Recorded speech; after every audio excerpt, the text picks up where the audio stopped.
Welcome back to our channel info 366. இன்னைக்கு என்ன இன்ஃபர்மேஷனோட நான் உங்களை வந்து சந்திக்கிறேன் அப்படின்னா, 2 நாளா சோசியல் மீடியா ஓபன் பண்ணாலே எல்லாராலையுமே பரபரப்பா பேசப்பட்டு இருக்க ஒரு விஷயம் இந்த எப்ஸ்டீன் ஃபைல்ஸ். யார் இந்த எப்ஸ்டீன், இதுல யாரெல்லாம் சம்பந்தப்பட்டிருக்காங்க அப்படின்னு சொல்லி பார்த்தா, அதிபர்ல இருந்து அரச குடும்பத்தை சேர்ந்தவங்க வரைக்கும் எல்லாருமே இந்த லிஸ்ட்ல இருக்காங்க. இன்னைக்கு திடீர்னு பார்த்தா ஸ்டீஃபன் ஹாக்கிங் அவர் கூட இதுல இருக்காரு. இதெல்லாம் உண்மையா இல்ல ஏஐயால உருவாக்கப்பட்ட ஒரு விஷயமா? நார்வே நாட்டு இளவரசிக்கும் எப்ஸ்டீன் அவர்களுக்கும் கள்ள தொடர்பு இருக்கதா வேற சொல்றாங்க.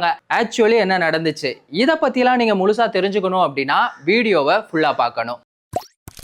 இந்த எப்ஸ்டீன் இவர் ஒரு அமெரிக்காவோட பெரிய கோடீஸ்வரர். இவருக்கு அமெரிக்கா அதிபர்ல இருந்து அரச குடும்பத்தை சேர்ந்தவங்க, அது மட்டும் இல்லாம சினிமா பிரபலங்கள்னு எல்லாரோடையுமே பயங்கரமான ஒரு நெருக்கம் இருந்திருக்கு. இவர் என்ன பண்ணிருக்காரு அப்படின்னா, இளம் குழந்தைகள், அதாவது 13ல இருந்து 14 வயசு குழந்தைங்க, அவங்களுக்கும் அந்த மாதிரி எல்லாம் பெண் குழந்தைகள் பிறந்திருக்கும் தானே, அதெல்லாம் கூட யோசிக்காம அவங்க எல்லாரையும் வந்துட்டு பாலியல் தொழில ஈடுபடுத்தி இருக்காரு. கரீபியன் கடல் தீவு, அந்த ஒரு தீவுல பிரைவேட் ஜெட்ல, அந்த ஜெட்டோட பேர் என்ன அப்படின்னு பாத்தீங்கன்னா லோலிட்டா எக்ஸ்பிரஸ். எதுக்காக லோலிட்டா அப்படின்னு சொல்லி வச்சிருக்காங்க அப்படின்னா, இந்த லோலிட்டா அப்படிங்கிறதுக்கு வந்துட்டு இளம் பெண்கள் அப்படின்னு சொல்லி அர்த்தமா, அதனாலதான் வந்துட்டு இந்த பேரை வச்சிருக்கதா சொல்றாங்க. அந்த தீவோட பேரு வந்துட்டு லிட்டில் ஜெயின்ஸ் ஜேம். ஆனா அங்க இருக்க மக்கள் என்ன சொல்றாங்க அப்படின்னா, இத ஒரு பாவ தீவு அப்படின்னு சொல்லி சொல்றாங்க. அந்த தீவுல அந்த பிரைவேட் விமானத்துல தான் வந்துட்டு 13ல இருந்து 14 வயது இளம் சிறுமிகளை வந்துட்டு பாலியல் தொழில வந்து இவர் ஈடுபடுத்தி இருக்காரு. இதுக்காக 2019 ஜூலைல வந்து இவர் கைது செய்யப்படுறாரு.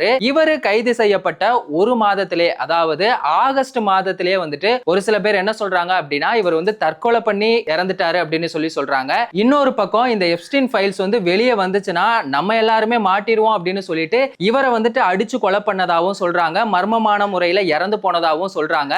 இவர் இறந்து போனாலும் இப்போ 2026 ஜனவரி 30ல இந்த எப்ஸ்டீன் ஃபைல்ஸ் வந்து வெளியே வந்திருக்கு. இதுல பாத்தீங்கன்னா 1.8 லட்சம் சம்பந்தப்பட்ட புகைப்படமும் 2000க்கும் மேற்பட்ட வீடியோக்கள் வந்து வெளியிட்டிருக்காங்க. அதுதான் இப்ப சோசியல் மீடியால ரொம்பவே வைரலா போயிட்டு இருக்கு. நம்ம யாரெல்லாம் ரொம்ப பெருசா நினைச்சோமோ, நான் வந்து பில்கேட்ஸ் மாதிரி ஆகணும் அப்படின்னு சொல்லி எல்லாம் நினைச்சிருப்போம், அவங்க எல்லாருமே இந்த லிஸ்ட்ல இருக்கிறது தான் ரொம்பவே வேதனையா இருக்கு. அமெரிக்க அதிபர் ட்ரம்ப் அவர்கள் இதுல இருக்காங்க. தலைவன் இல்லாத இடமே இல்ல அப்படிங்கிற மாதிரி தான் அவர் எல்லா இடத்துலயுமே இருக்காரு. அவர் இதுக்கு முன்னாடி நிறைய வீடியோக்கள் எல்லாம் பார்த்தோம்னா சின்ன குழந்தைகளை வந்துட்டு தவறான முறையில வந்து தொடுவாரு. அது எல்லாத்தையுமே வந்து எல்லாருமே கேஷுவலா தான் நினைச்சிட்டு இருந்தோம். இந்த எப்ஸ்டீன் ஃபைல்ஸ் ரிலீஸ் ஆனதுக்கு அப்புறமா தான் தெரியுது தலைவன் என்ன மாதிரியான ஒரு வேலையை பார்த்திருக்காப்ல அப்படின்னு சொல்லிட்டு. சகல நீங்க எங்க இங்க அப்படிங்கிற மாதிரி நம்ம பிரதமர் மோடி அவர்களும் இதுல இருக்கிறது தான் ரொம்பவே ஆச்சரியமா இருக்கு. அதுக்கு சமூக ஊடகங்கள்ல என்ன சொல்றாங்க அப்படின்னு பாத்தீங்கன்னா, அதாவது சங்கிகள் அப்படின்னு சொன்னா அவங்க கோவப்படுவாங்க. பாஜக கட்சியை சேர்ந்தவர்கள் என்ன சொல்றாங்க அப்படின்னா, இது வந்துட்டு வேணுனே வந்து பிரதமர் மோடி மேல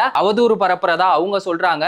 ஆனா இஸ்ரேலுக்கு அவர் எதுக்காக போகணும், அவர் எதுக்காக எப்ஸ்டீன் அவர்களோட வந்து தொடர்புல இருக்கணும், இதுக்கெல்லாம் ஒரு பதில வந்து மோடி அவர்களால சொல்ல முடியுமா அப்படிங்கிற ஒரு கேள்வியையுமே எழுப்பி இருக்காங்க. இதுல பிரிட்டனோட இளவரசர் ஆண்ட்ரூ, எலான் மஸ்க் அவர்கள் இதுல இருக்கிறது தான் ரொம்பவே ஆச்சரியமா இருக்கு. அவர் உண்மையிலே இந்த மாதிரி எல்லாம் ஒரு வேலையை பார்க்கக்கூடியவரா அப்படிங்கிறது தான் சமூக ஊடகங்கள்ல எல்லாருமே வந்துட்டு ரொம்ப வேதனையா நினைச்சிட்டு இருக்க ஒரு விஷயமா இருக்கு. இவங்க எல்லாருமே இதுல சிக்கி இருக்காங்க.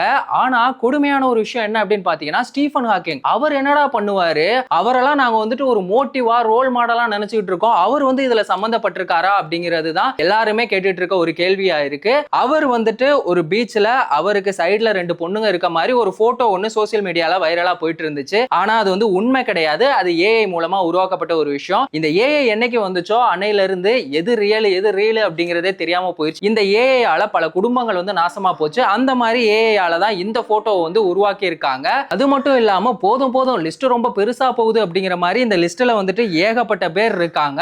இதுல நார்வே நாட்டு இளவரசி மெட்டே மாரிட் அவங்களுக்கும் எப்ஸ்டீன் அவர்களுக்கும் வந்துட்டு கள்ள தொடர்பு இருக்கதா சொல்றாங்க. அதாவது 2011ல இருந்து 13 வரைக்கும் அவங்க வந்து சந்திச்சிருக்காங்க. அவங்க என்ன சொல்றாங்க அப்படின்னா, அவர் வந்துட்டு இந்த மாதிரியான வேலையில எல்லாம் ஈடுபடுறாரு அப்படின்னு சொல்லி எல்லாம் எனக்கு தெரியாது, நான் அவர் கூட ஏன் தான் ஒரு நட்புல இருந்தேன் அப்படின்னு சொல்லிட்டு இப்போ ரொம்ப வேதனைப்படுறேன் அப்படின்னு சொல்லி சொல்றாங்க.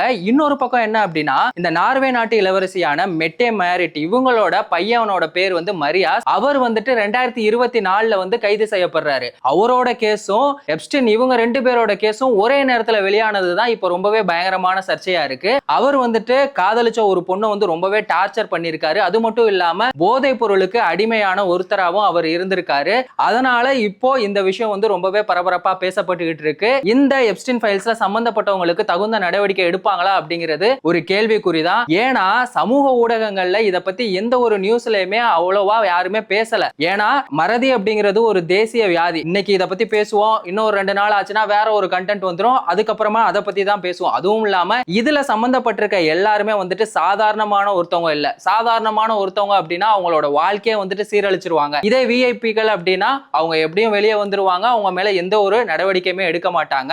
ரஷ்யா தான் நமக்கு வந்துட்டு எல்லா விதத்திலுமே வந்து சப்போர்ட் பண்ணிட்டு இருந்தாங்க. இதுல ரஷ்யாவோ இல்ல சீனாவோ அவங்க யாருமே வந்து இதுல சம்பந்தப்படல. அமெரிக்க அதிபர் ட்ரம்ப் அவர்கள் ரஷ்யாவையும் சீனாவையும் எப்படிலாம் வச்சு செஞ்சாங்க அப்படின்னு நான் சொல்லிதான் உங்களுக்கு தெரியணும் இல்ல. இப்போ ரஷ்யாவும் சீனாவும் அவரு மேல வந்துட்டு ஆக்ஷன் எடுத்தாங்கன்னா அவரோட நிலைமை எப்படி இருக்கும்? அந்த மாதிரிலாம் நடந்தா ரொம்பவே நல்லா இருக்கும்ல. சோ பார்க்கலாம், பொறுத்திருந்து இது சம்பந்தமா என்ன மாதிரியான நடவடிக்கைகள்லாம் எடுக்க போறாங்க அப்படின்னு. இந்த எப்ஸ்டீன் ஃபைல்ஸ்ல இருந்து நாம தெரிஞ்சுக்க வேண்டிய ஒரு விஷயம் என்ன அப்படின்னா, பெண் பிள்ளைகளை பெற்றால் மட்டும் போதாது, அவங்கள வந்துட்டு பாதுகாக்கணும். இல்லனா இந்த மாதிரியான மிருகங்கள் வந்து வேட்டையாடிடுவாங்க. சோ பெண் பிள்ளைகளை ரொம்ப ஜாக்கிரதையாவும் பத்திரமாவும் பார்த்துக்கோங்க. இந்த எப்ஸ்டீன் அவர்களை பத்தி உங்களோட ஒப்பீனியன் என்ன? இதுல சம்பந்தப்பட்டவங்களை பத்தி நீங்க என்ன நினைக்கிறீங்க அப்படிங்கிற உங்க கருத்தை மறக்காம கமெண்ட் செக்ஷன்ல சொல்லுங்க. போறதான் போறீங்க, அப்படியே சப்ஸ்கிரைப் பண்ணி சப்போர்ட் பண்ணுங்க. வேறொரு வீடியோல வேறொரு கண்டென்ட்ல நம்ம திரும்பவும் சந்திக்கலாம்.